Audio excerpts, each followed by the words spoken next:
front of Vintage Drive and Half Mile Road. Vintage Drive and Half Mile Road. Have an officer down. Today will mark a very horrific day in the annals of the Florence Police Department. These officers went there unknowing the firepower this suspect had.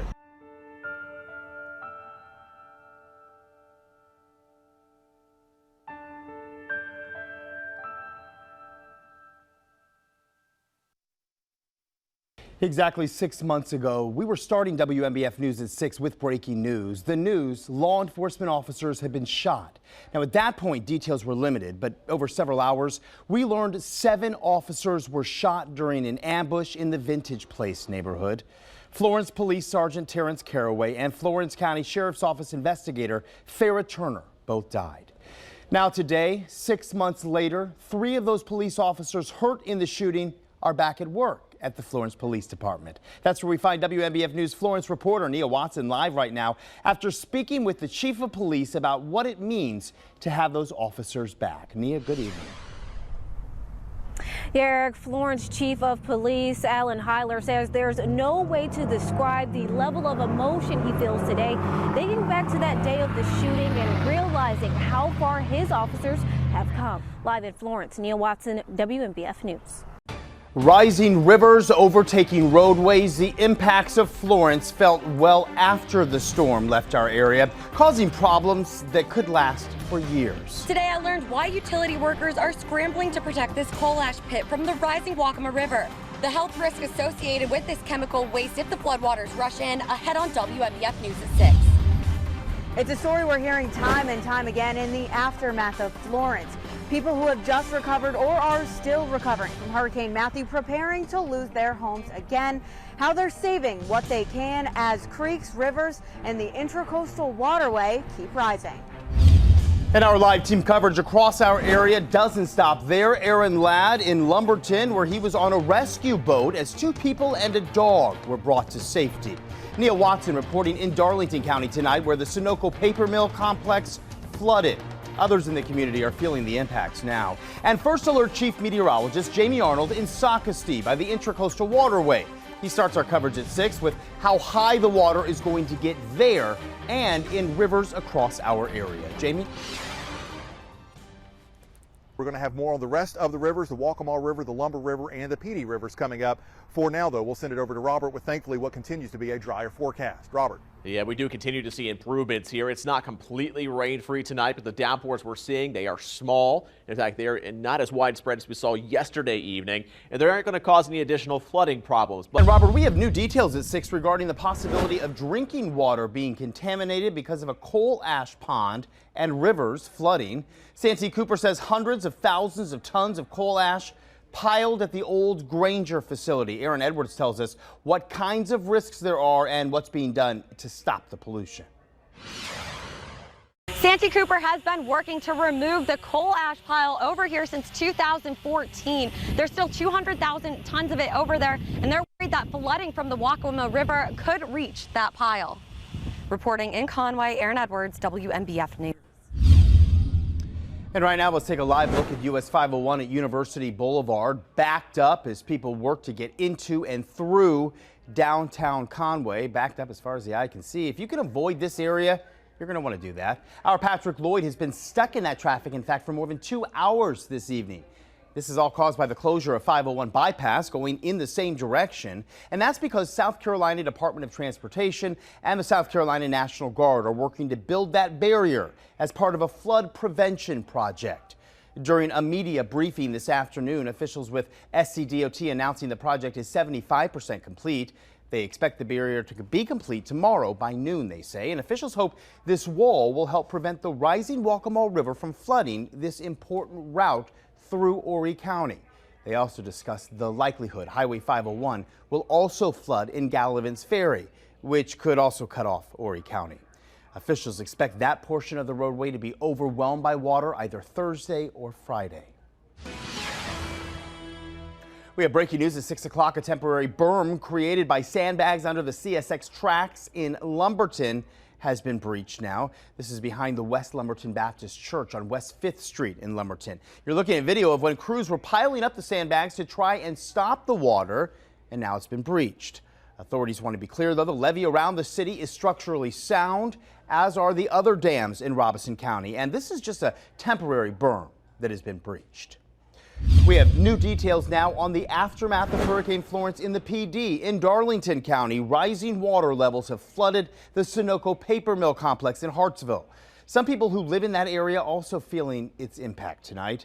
Nia Watson is live in Hartsville. She has more from residents and company officials. They're all dealing with that flooding. Nia? Live in Hartsville, Nia Watson, WNBF News. Flooding causing desperate situations in neighborhoods across the area as roads become impassable. The life-saving measures underway in parts of Lumberton. When WNBF News at 6 continues.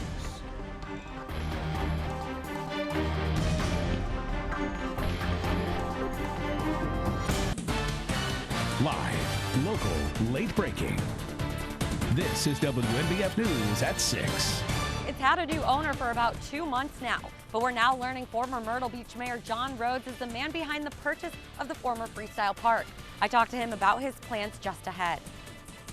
Also at 6, it's a vote taking place now that can mean a nearly $200 million investment in schools in Florence. I spoke with people for and against the proposal as the final voters cast their ballots tonight. Plus, what's next for the businesses caught selling products with the main active ingredient of marijuana? The result of the months-long Myrtle Beach police investigation ahead at 6.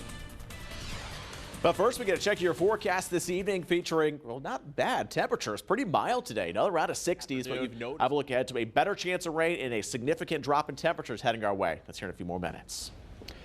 Developing tonight, we know now who bought the former Freestyle Music and Hard Rock Amusement Park, and it's a name you likely know well.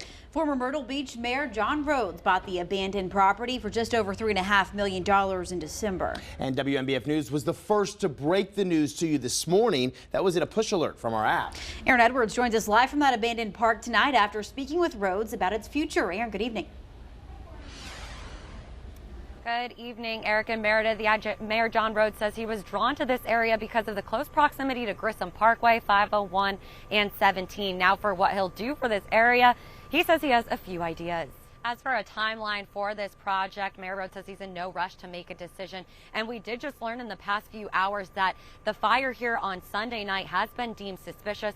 Horry County Fire Rescue is investigating. Reporting live in Myrtle Beach tonight, Aaron Edwards, WNBF News. And we do have a breaking update here on the accident on 544. Still seeing very long delays. Another check your first alert forecast is coming up.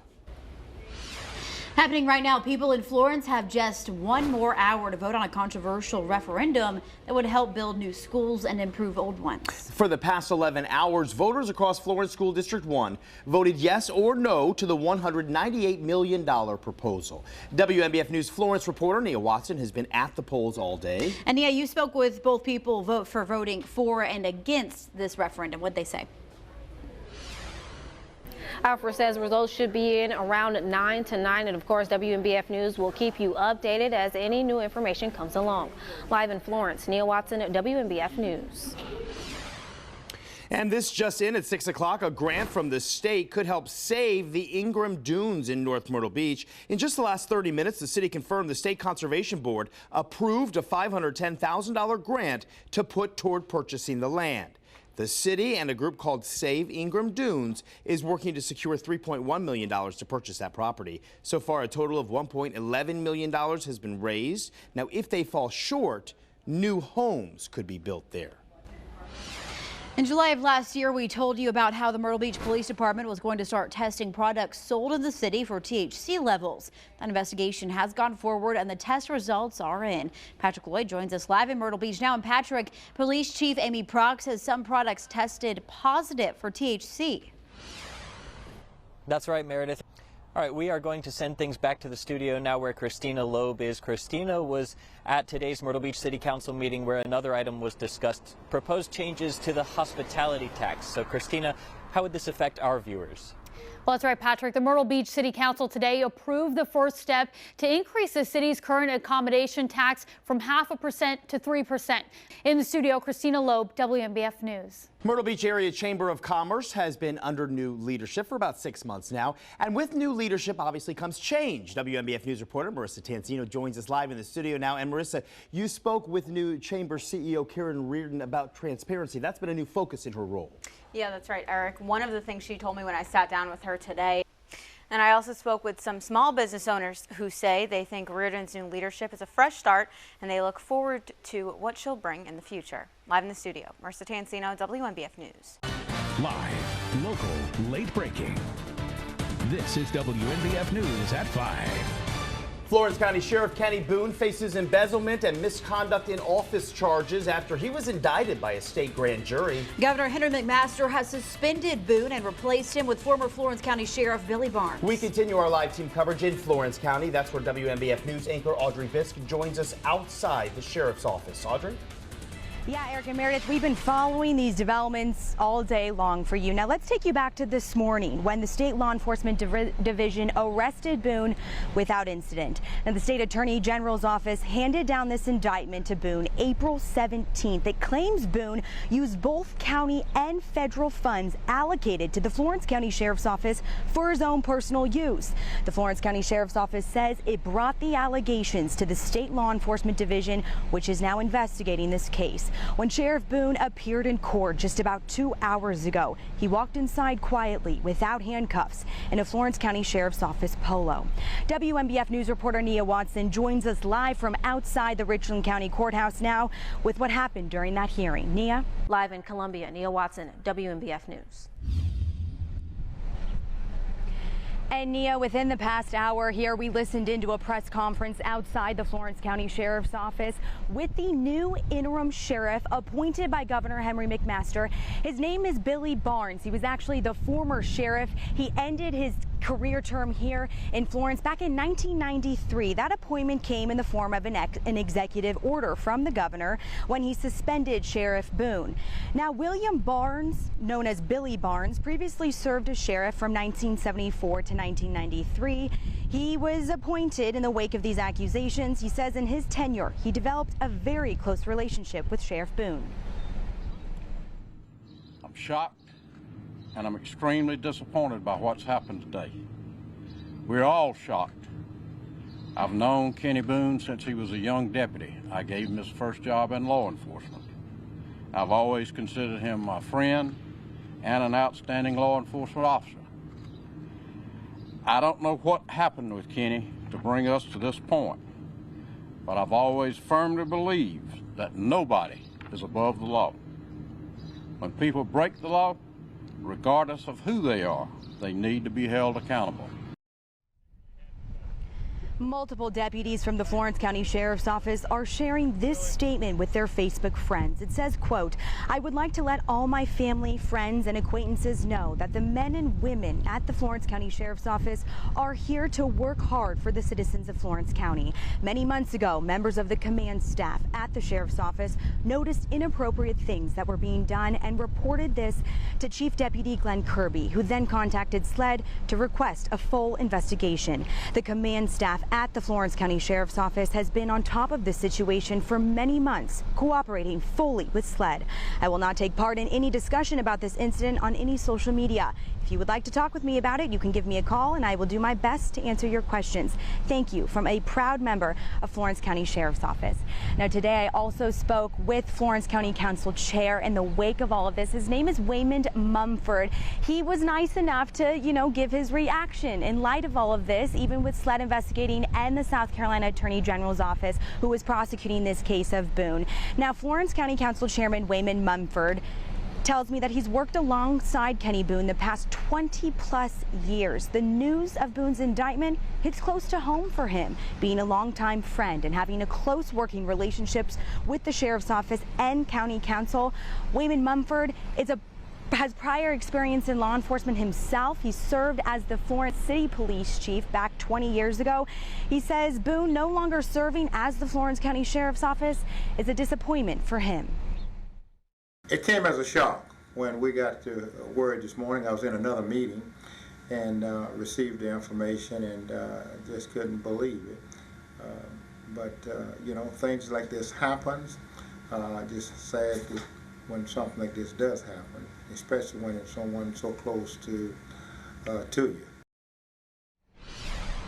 He went on to say it's a sad day for the people here in Florence County. We want to take you back to social media. According to Sheriff Boone's public Facebook page, which was taken down today, he planned to attend a birthday celebration for the late investigator Farrah Turner. He posted saying he and Farrah ate lunch together every day before she died in the October 3rd shooting in Vintage Place in Florence County. And he planned to be at the celebration at her graveside today after eating lunch at her favorite place, Schlotzsky's. Despite the arrest of Sheriff Kenny Boone, others went on with the memorial as planned, singing Investigator Turner happy birthday and releasing balloons in her memory. And tonight on WNBF News at 6, our coverage continues of this breaking news story here at the Florence County Sheriff's Office. We'll check back in with Florence reporter Nia Watson, who is in Richland County. She'll join us again. She was inside that grand jury hearing with Sheriff Boone. And what happens now as far as an election? Who will serve the citizens of Florence County as far as their sheriff? We know the election isn't happening until 2020. We heard from the Board of Elections Director here in Florence County. You'll hear all of those details when we see you back here at 6. For now, reporting live in Florence County, Audrey Bisk, WNBF News. This is WNBF News at 6. Here's a live look at the first alert radar as rain to our west gets ready to roll through the Grand Strand PD just after sunset, bring with it gusty winds. It's a cold front also ushering in colder temperatures for your Wednesday. First alert meteorologist Robert Whitehurst joins us first at 6 with when and where you'll see those showers. Robert. And about a male who said he just shot his wife. He advised said he had a shotgun. She said, somebody's talking about us on the police scanner. And so I turned it on, and the first thing I hear is my name. If he's stating now he's going to kill the rest of the people in his house. And I'm thinking, this has got to be a mistake. Terrifying moments there captured in the radio traffic between Myrtle Beach police and dispatch last night. Yeah, tonight we're hearing from the family who walked out of their home with their hands over their heads to guns drawn and law enforcement on every corner. This all started when a call came in for shots fired, which the caller said came from the McCord's home, but that call turned out to be fake. Marissa Tancito joins us live now in the studio. Marissa, this is really a wild story, and the family actually walked you through what police told them to do as they were ordered out of their home. Yeah, well, Eric and Meredith, it's one thing to just hear bits and pieces of this family story, but earlier today, Kimberly McCord actually walked me through what law enforcement told her to do when she walked out of her house with her hands over her head, surrounded by police. We're getting a call about a male who said he just shot his wife. We were just kind of hanging out. It's going to be a Green Bay Trail. And my wife came in with her phone. He advised he said he had a shotgun. I'm on speakerphone with her, hearing her police scanner in the background. So I turned it on, and the first thing I hear is my name. Confusion and fear took over the McCord household Monday night. And I'm thinking, this has got to be a mistake. It was, but no one knew it yet. I immediately called the non-emergency number just to see what was going on. So I called them and said, hey, I heard you guys were looking for me. What's up? I'm here. Can you come talk to me? And he immediately put me on the phone with the hostage negotiator. Bob says the hostage negotiator asked his wife Kimberly and brother-in-law Michael questions over the phone without Bob's interference. They hoped this situation was close to being over, but little did they know. Stage 103 SWAT's being activated. It wasn't. So let's just do what they say, even though this is crazy. And that's essentially what we did. I had guns drawn on me, which was terrifying. I've never had a gun pointed at me. Kimberly McCord says she was the first one ordered out of the home because from the false call, police thought she was the one in danger. The officer behind this tree told me to turn around with my hands up. Eventually, Kimberly says she was placed in handcuffs, and it wasn't until she was escorted off her property that she realized how many police officers were around her home. This is a very serious situation. You have to stay calm, cool, and collected. There was tactical cops out there. There were people that were just ready to do business. And I was just glad that when they put the cuffs on me, I felt relieved. Being a retired police officer himself, McCord understood the Myrtle Beach police officers were just doing their jobs in this situation. They hope this spreads awareness that prank calls like this aren't a joke and this doesn't happen to anyone else. For my full interview with the McCords, head over to WNBFnews.com. Live in the studio, Marissa Tansino, WNBF News.